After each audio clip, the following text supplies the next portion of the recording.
Hello and welcome to Teleislas News in English. With the most relevant and important information of the day.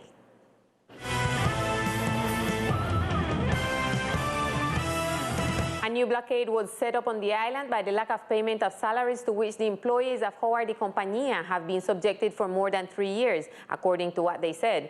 Since late in the morning, the protesters had strong verbal confrontations with the National Police, who were present with the Mobile Anti-Riot Squadron, or SMAD, force at the site, and where the Ombudsman was also present, who managed to mediate between the actors so that they would leave the place. Let us watch the full report.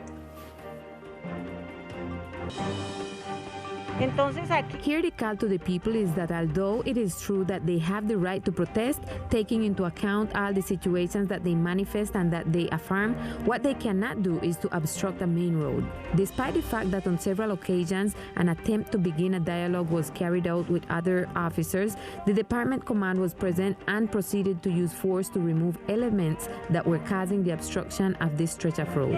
Taking into account the statements made by the police commander, the workers of the Howard and Sia wanted to express that all they wanted was to be heard, and that at no time did they use force. The colonel came with an aggressive attitude. She took a colleague from behind and assaulted him. She arrived at the same time as the defender, who was to mediate, and even with the defender, she was aggressive and did not want to mediate. They must pay us the practically 40 fortnightly payments that they are owing us: severance pay, bonuses, vacations. We don't even have our social security paid. Mr. Javier Jacinto Archibald was off the island for 3 months. I have here all these stipends that are his. They're $10,325,000, and he hasn't even earned a salary. The Vice President of SAE, Samira Angarita Rueda, made mention through a phone call conversation he had with Howard's employees that Javier Archibald will go through a review process and that he cannot dispose of the company resources without the approval of SAE. Teleislas News will be following up on this news. And after the health minister's announcement of the beginning of the vaccination phase for people between 65 and 69 years of age in the country, the health secretary, Julian Davis, talks about how this process will be in the department and gives an assessment of the campaigns carried out to date. According to data provided by the Secretary of Health in the department, there is already a 78% application of doses assigned through the department. Aquí en San Andrés de las Here in San Andres, of the more than 2,700 vaccines that were assigned, approximately 85% to 90% of the assigned vaccines have already been applied. And currently, those that are in reserve are the second dose that belong to the people who should apply this dose to complete the scheme. As to when is the scheduling of vaccines for people between 65 and 69 years of age will begin, the head of the portfolio said that it all depends on the doses that are allocated to the islands. Hay que explicarle a toda la comunidad. Sé que está muy We have to offer an explanation to the whole community, since I know that they are very expectant about which is their turn for vaccination and when the vaccines arrive. The minister announced that it was already authorized throughout the country to start the stage. However, it must be emphasized that although there is an announcement by the national authorities, the following is an administrative act by which the vaccines are assigned to the territory depending on those that Colombia has available at the time. And then the transfer of each of those vaccines to the territories will be scheduled. Therefore, in this context, San Andres has not yet received the administrative acts allocating the vaccines and the time of vaccines for people between 65 and 69 years old in the department. The local authorities expect that during the course of this week, the schedule for the shipment of these vaccines will be made. It is important to emphasize to the community that these vaccines will be applied by scheduled appointments to avoid crowds. Caring for the destination with actions. The letter of the Archipelago Trade Council addressed to the interim governor, Allen J. Stevens, was geared around this phrase in order to prevent the archipelago from being closed once again due to the increase of COVID-19 infections, since another closing would lead to the bankruptcy of private entities. That is why this guild offers some recommendations manifesting that they have evidenced the disorder in the streets and non-formal guilds, especially on the beaches. For this reason, it invites the government to be stricter with the measures. Its president, Susan Saad, gave a statement on the matter through a phone call. We've written a letter to the governor, Alan J. Stevens, where we've made several suggestions of things that we could imagine that could improve the situation that we're living currently on the island, especially in regard to COVID-19. The cases have increased. This is very worrisome because we're seeing what's happening on the continent at the same time, where cases are going up. In fact, where cities are absolutely closed down. They can't take any more patients in their intensive care units. And so obviously this is a concern for us because our island depends on tourism for its main economic income, and we can't lose this. We can't go back to what we lived last year, where we were closed for 7 months and there was no income for anybody. And all of the sectors of the island were affected by what happened with the pandemic. According to SAR, the information should be well managed and awareness campaigns should be carried out so that the community respect the measures, because if the situation of San Andres gets out of control, the only hospital center available would collapse. And added to that, the economy of the department would be affected once again. And in other news, the Army issued an alert for increase of sulfur dioxide in the atmosphere due to the eruption of a volcano in the Caribbean. However, this will not have a great impact on our department.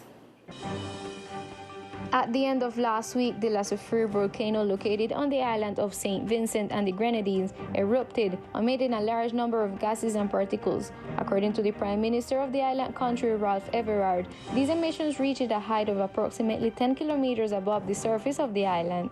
There is a great concern about the duration of this event, since they consider that not all the volcanic material has been expelled, which will generate a considerable increase in the concentration of gases and particles in the atmosphere of the Atlantic Ocean. As of the 13th of April at 8 p.m., following the 6:30 a.m. eruption this morning that generated pyroclastic flows, which are fast-moving currents of hot gas and ash.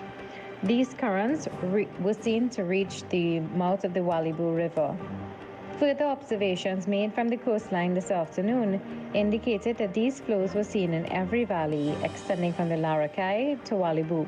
These particles and gases will reach our country according to the EDM. However, of the compounds emitted during the eruption, only sulfur oxide will reach Colombia. At the most affected cities will be Bichada, Guainilla, and Guaviare.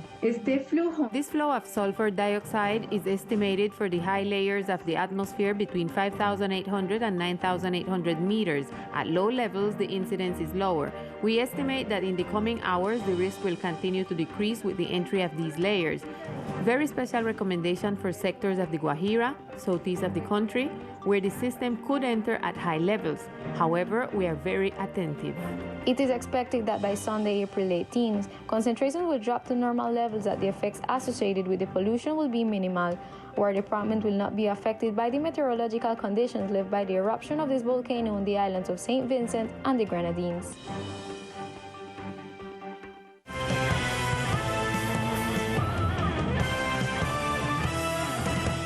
And in news of Old Providence, a group of deputies have filed a popular action against the mayor's office, the governor's office, and the National Unit for Risk Management, seeking the construction of shelters for possible future catastrophic events on the islands.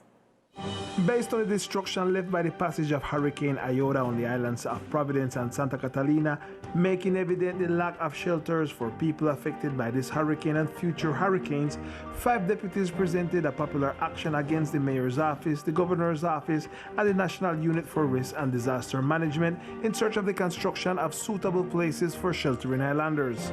Debido a que ya estamos cerca de... Because we are already close to hurricane season and the forecasts they are giving us are not at all encouraging.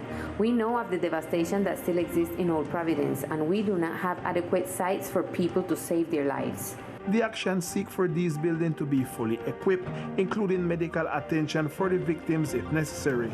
Que estos sitios cuenten con... That these sites may have some services, for example, where food can be handled, but also where there can be a first aid service, where people can go in the event that there is an accident during a hurricane and even after the passage of a hurricane. In addition to a shelter for people, in the popular action, the construction of an animal shelter is also contemplated, since with Hurricane Iota, the affectation of these beings was made evident. hay que pensar en... It is necessary to think of some alternative to be able to keep them during the passage of this type of phenomena, since we saw in the experience of Old Providence that the animals were very unprotected. The action for protection was filed before the administrative court. And the Old Providence McBean Lagoon National Natural Park has been carrying out cleanup work in its mangroves and seabed in order to accelerate the restoration of these ecosystems. For weeks, cleaning works have been carried out in the mangroves of the McBean Lagoon Park and its underwater coral ecosystems and formations around Crab Key as part of the restoration process after the damages caused by hurricanes Eta and Iota. Tenemos un grupo de personal del... We have a group of park personnel supported by other people that we are contracting with an international cooperation project to clean the mangrove because we have found many trunks, fallen branches, and a lot of garbage, plastic bottles and others that do not allow the natural regeneration to take place. So we are in a big campaign every day to clean these mangrove restoration plots. Despite the large amount of debris that Hurricane Iota left behind on land, another important part was left behind underwater, affecting the marine ecosystems. Y en la parte marina, en el día de hoy, también un grupo del parque. Today, in the marine area, a group from the park with contractors also went to one of the coral monitoring stations in the park to clean up because we found many tiles and debris left by the hurricane in these coral formations. Therefore, a campaign was made to remove these tiles from the bottom of the sea and also to recover some colonies that were affected by the hurricane. This work is essential to accelerate the restoration and recovery of the mangroves that were greatly affected and the restoration of the marine ecosystems that are one of the pillars of the natural beauty of Old Providence.